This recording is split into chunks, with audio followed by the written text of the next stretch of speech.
Welcome to my channel HB Insight.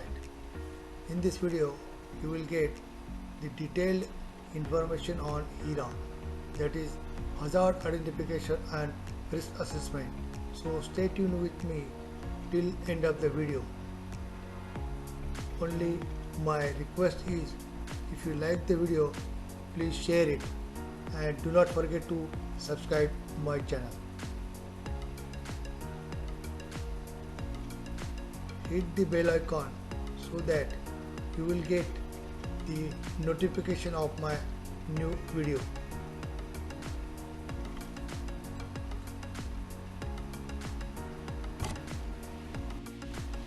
The content of this video will be the definition of HIRA. Why do we need HIRA? Definition of some terms associated with HIRA. Steps of HIRA. Risk matrix. How to fill up HIRA worksheet. What is HIRA? HIRA is a systematic approach to identify hazards, evaluate risk and incorporate suitable measures to manage and mitigate risk for any work process or activity. This is basically for the manual activity HIRA is being carried out. Why we need to do HIRA? This is to protect ourselves. HIRA is a key to prevention of an accident. Everyone deserves to go home safely at the end of the day. Elevate safety awareness and ownership. Aware of hazard, risk and controls and practices safety. These are the reasons why we need to do HIRA. Definition of some terms. Hazard. Hazard is nothing but source or situation or act with a potential for harm in terms of human injury or ill health or a combination of these. For example, exposure to toxic or flammable substances, electrical energy, working at it, etc. In short, hazard is something that causes harm or injury to someone. Risk. Risk is a combination of likelihood of an occurrence of a hazardous event or exposures and the severity of injury or ill health that may be caused by the event of exposure. Likelihood that a hazard will cause a specific harm or injury to person or damaged property. Risk means the chance or the probability that someone will be harmed by the hazard. Risk is the product of hazard into probability, that is probability into severity, you can say.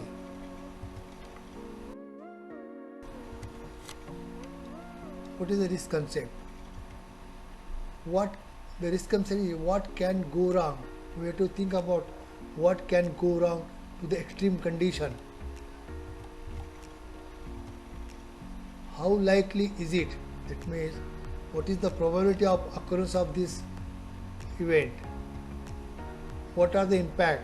What will be the consequences of that hazard or event? This will give us the risk level.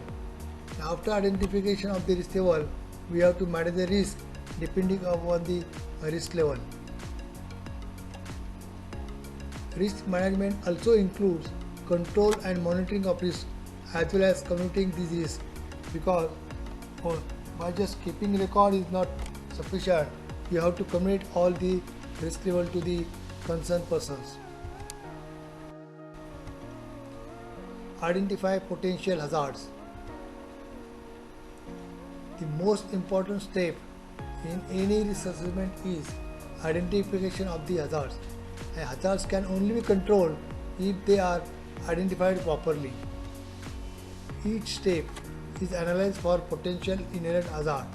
That means for any activity there may be the several steps, and for each several steps there may be some inherent hazard that we have to find out. And decision on the consequence of any particular hazard come later in the risk assessment. processes.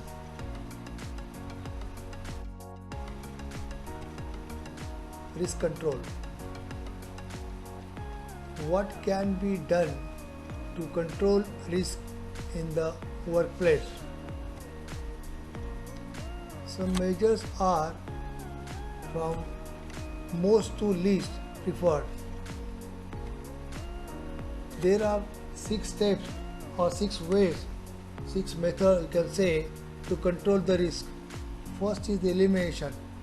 First try to eliminate the hazard from the workplace. Then substitution. Substituting a hazardous substance or a process with a less hazardous one.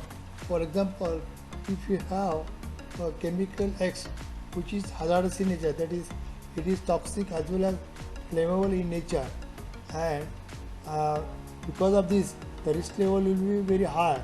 So if you have any option, and if you have chemical Y which is less hazardous or low hazardous in nature, and it can be replaced, it can be applicable or it can be suitable to your process, then you can replace it. So you can substitute. This is called the substitution. Engineering controls. Installing machine guarding or enclosing a noisy machine.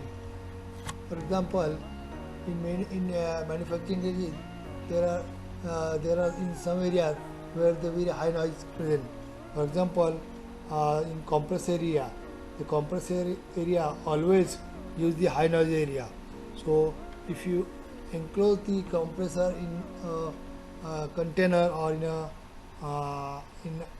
container, and if you provide the acoustic insulation around the lines of the compressor, then the noise level will get reduced. This is the example of engineering control. Administrative controls. Applying a permit to work system or lockout and tagout procedures. PPs.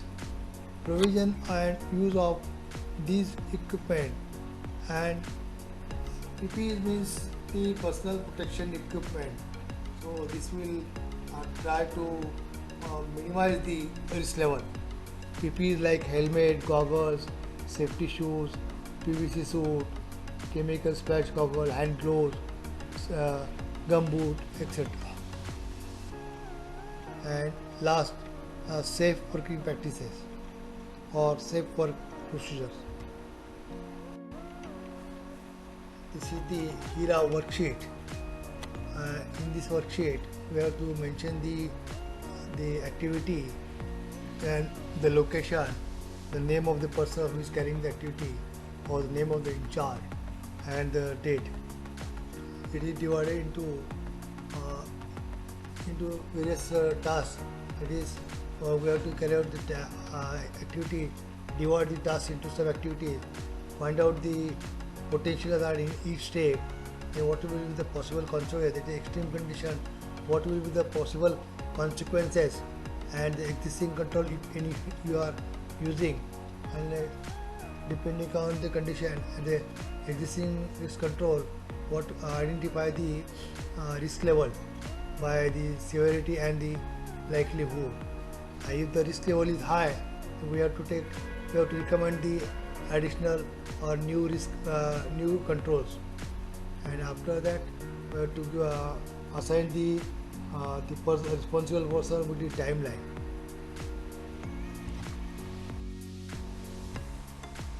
What are the hazards? Hazards are chemical hazard, radiation hazard, fire hazard, electrical hazard, biological hazard, physical hazard, slip and trip, falling hazard, ergonomics, thermal and noise, etc. These are the common types of hazard in manufacturing industry. Identify the potential harm. Identify what are the adverse conditions may arise due to hazard present at your workplace or environment. Identify the source of harm, where it is coming from.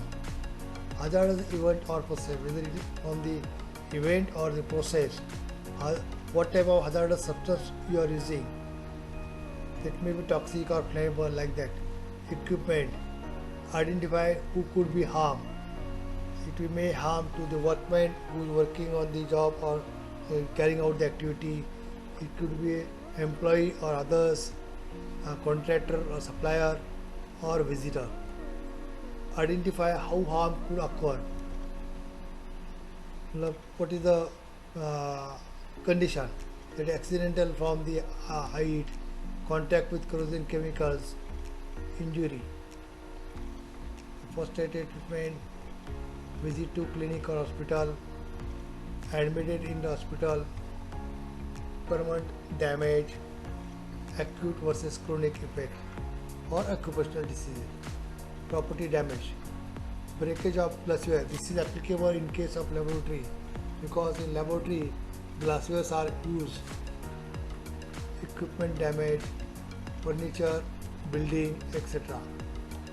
Environment release, release to air, release to water, and waste material.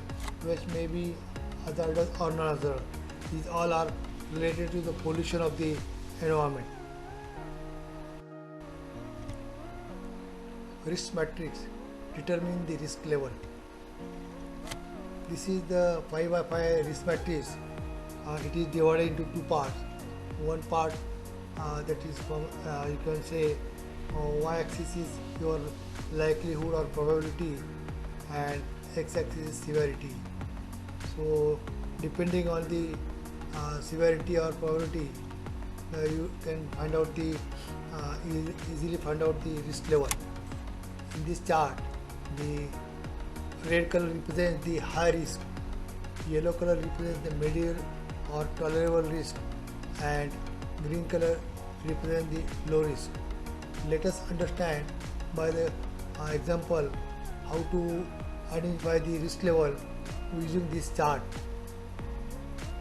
Suppose team A is attending leakage at the height of 10 meter and team B is attending the leakage at the height of 5 meter.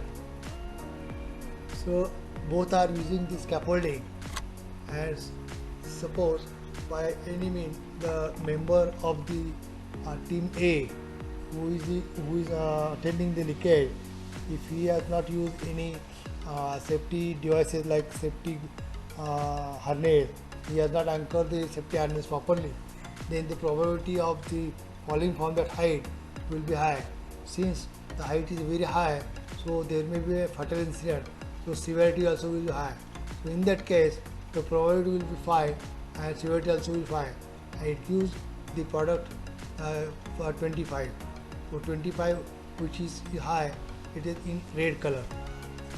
And suppose team B is carrying out the leakage, then in this case, see, he is working on the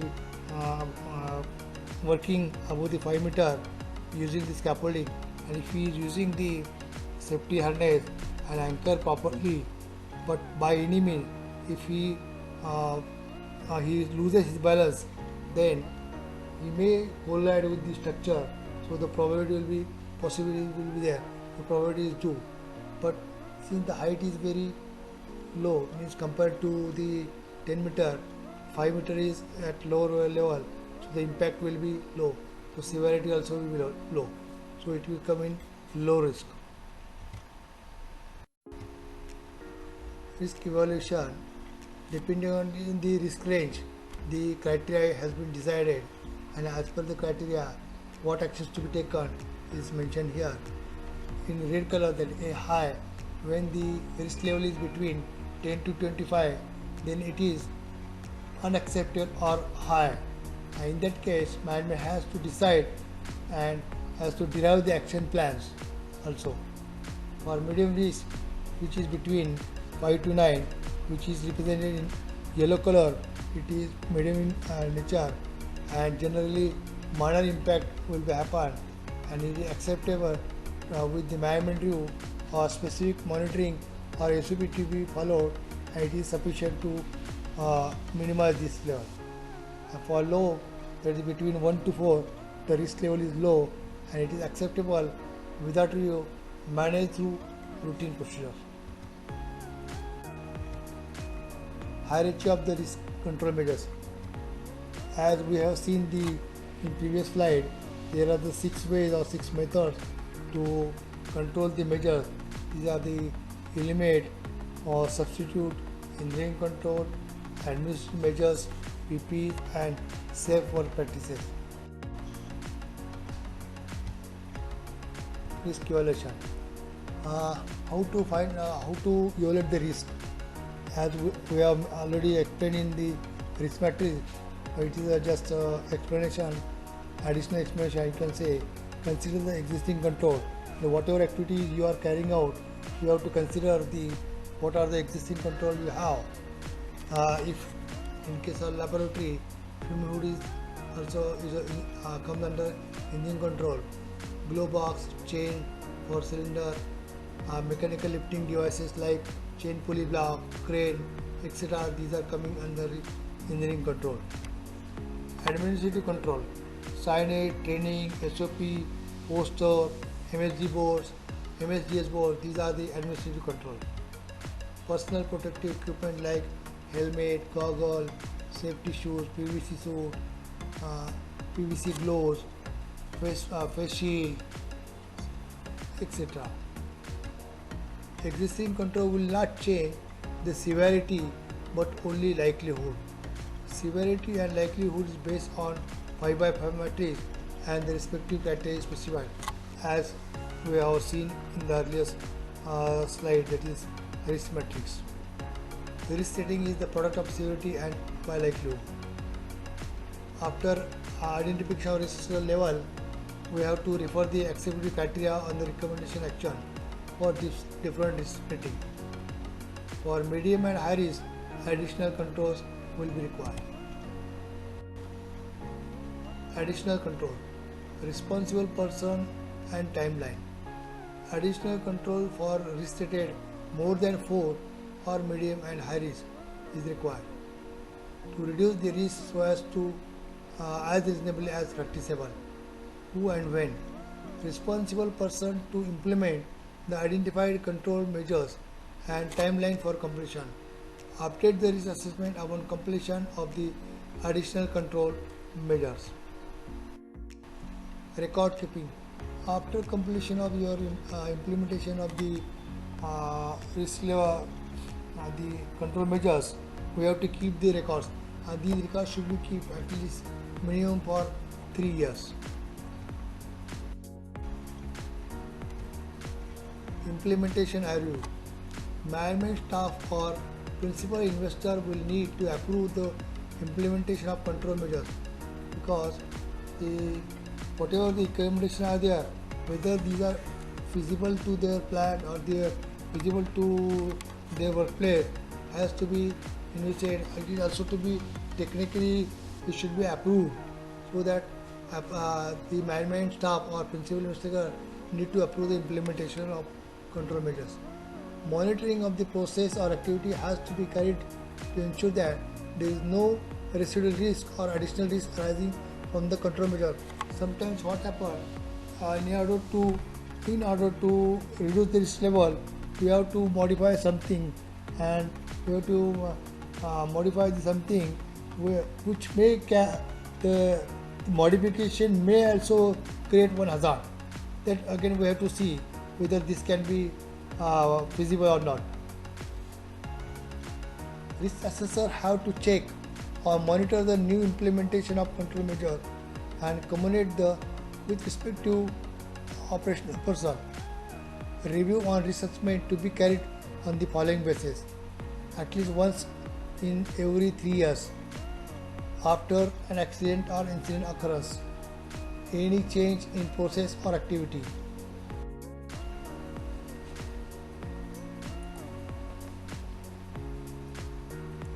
Now let us understand how to carry out the HIRA activity, how to fill up the HIRA worksheet. Here I have taken the example of the laboratory in which HPLC is being used, that is they are carrying the HPLC operation. HPLC means high pressure liquid chromatography, which is working at high pressure, which is operated at high pressure. So we'll see activity wise what are the hazards available, what are the hazards in this activity, what is the consequences, and what should be the existing controls you should have, and depending on the existing control, what will be the risk rating. Let us see. So use of HPLC. HPLC requires to use the mobile page which is passing to the column, and for that they are using solvent or chemical. Solvent, they may be the toxic in nature or may be flammable in nature. So inhalation of these solvents and skin contact and flammable, these are the hazards present with respect to these chemicals. So what will be the consequences? Consequences will be, it will affect the health. It will affect the health as well. If the solvent is toxic in nature, it will give the allergic reaction to the person working. So if you have the existing control mentioned here, then we will see what will be the risk rating. The all staff must be trained in safe use of HPLC, because this is a specific instrument, so that instrument is very delicate in nature also, so the staff must be trained to safe use.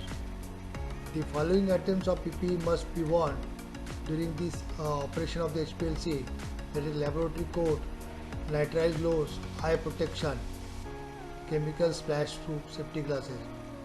All solvents used must be properly labeled, must read before use, because a solvent without label should not be used, otherwise it will create another hazard. Solvent bottles are placed at height, so safety tool should be used if necessary.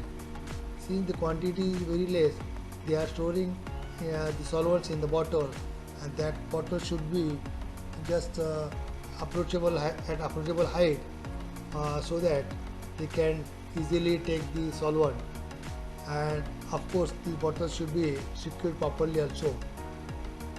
Since the system operates at high pressure with hazardous solvent, so eye protection should be worn, and it is organic solvent, so there may be the vapors may be coming from the solvent, so you may get exposed to the chemical, so eye protection must be worn. So in that case, if you use all this the control risk measure here, then the probability will be very low to get the exposure with the chemicals, and if you are the probability is low, naturally the severity is also low, so risk rating will be 4. So there is no need not to do any recommendation for this hazard, or for this activity and for this hazard. Second one is the ultraviolet radiation. The ultraviolet radiation operates between the wavelength of 190 to 700 nanometer, and the radiation below 400 nanometer is hazardous to eyes. It gives irritation or eye effect for the human being. So in that case, if your ultraviolet lamp is closed in enclosure, then there will be only limited exposure to air, so you will not expose for a long time, so there will not be any higher severity, because exposure is also low. So in that case also, risk rating is also 2/2, that is 4. Then use of HPLC, and since you are for HPLC, for analyzing the sample, you have to inject some quantity of the sample to the HPLC, so that you will get the correct result, and for that you may require to use the syringe or injection. So while handling the injection, there may be chance of cut injury, so in that case, if you use the auto-sampler system, then you can avoid the use of syringe. So again the risk level will get reduced. So here also risk rating will be 2/2, that is 4. Last one, electrical. Since it is operated on the power supply of 230 volt, then if your the power supply cables are not dressed properly, or it is just in open condition, or having cut here, there may be chance of short circuiting or any shock. You may experience shock also. If you get the spark, then maybe fire, because you are using the solvent. So if you have the existing control, like all equipments and power supplies are safely tested and regularly maintained for the safe operation, and any obvious dangers, sparks, damaged cables are reported immediately to technical staff, and equipment not used are kept in switch off condition, then the probability is also low, or risk level will be low, and no panels are removed unless specifically trained to do so. Suppose by any means, if the cable is broken down, and if the laboratory chemist try to open that panel, he may experience the shock, because he is not aware of the electrical system, and he is not supposed to do this job. It is not his job. So only the certified electrical person should carry out job. If you take these controls, then the risk level will be low. But these controls are not sufficient to reduce the risk level, because since you are using the solvent, and if the solvents are flammable in nature, by any means, if they get the ignition source, then there will be any flash fire or small fire. So in that case, the probability will be high, that is 3, and the severity is low, because the quantity wise the solvent is low, so that is why severity is low, but the risk rating will be 6, and it is coming under moderate level or medium level. In that case, you can recommend for flame-proof electrical devices to be provided near flammable solvent area operation. This is all about the HIRA activity.